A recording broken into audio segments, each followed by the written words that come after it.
checkpoint, may checkpoint. Chill lang tayo boy.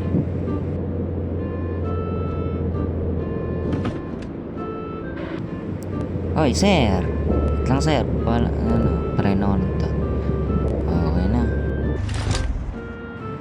Sir, anong sa atin sir? Tignan mo lang yung likod. Sige, dito tayo. Okay, chip, ito yung laman chip. Ayan. Ano yan? Natutulog lang yan.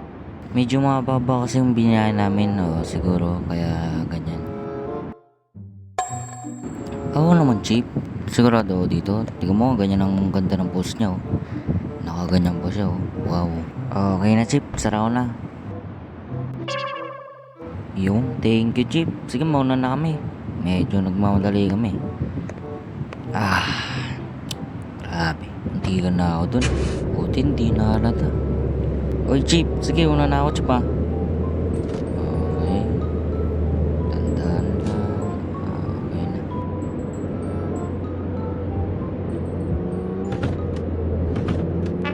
Okay, may ganda lang gagawin natin, Lalapitan mo yon yung nakatayo dun.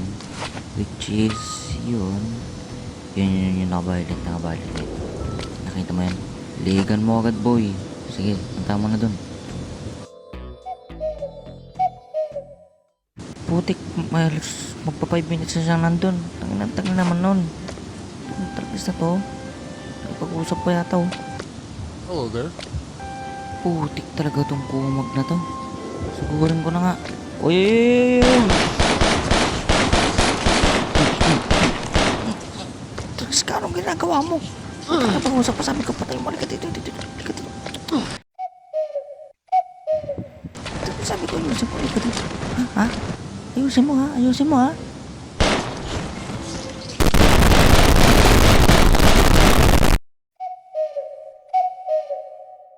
Kung makikita nyo guys, nandito tayo ngayon sa gas station na walang ka-building.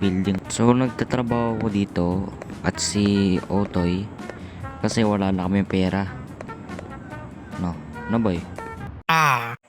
Yan, so nag-start kami magtrabaho dito like several months na. So medyo matagal-tagal na din kaya sanay-sanay na kami dito. So itong ating first customer today. So sir, anong gas nyo? Sigurado kayo? Parang diesel kasi ang sasakyan nyo, sir Wait lang sir, tanungin ko lang sa kasama ko dito. Wait lang sir. Uy, Toy, sigurado ka ba doon diesel yun? Tinanong ko kasi kung anong gas niya, sabi niya premium daw. Hindi ka pa motor yun. Sigurado ka? Delikado to O sir, gasan ko na Okay. Uy, Toy, sigurado ko dun sa sinabi mo Baka mali yan. Sasabog tayo dito talaga boy. Uy, putik yan. Ay, puta ka na yun. Anong ginawa? Tarantado ka talaga. Sabi mo premium yun. Ano sumabog yun? Kagot puta. Tingnan mo. Sumabog boy. Puta kasi ka tarantado.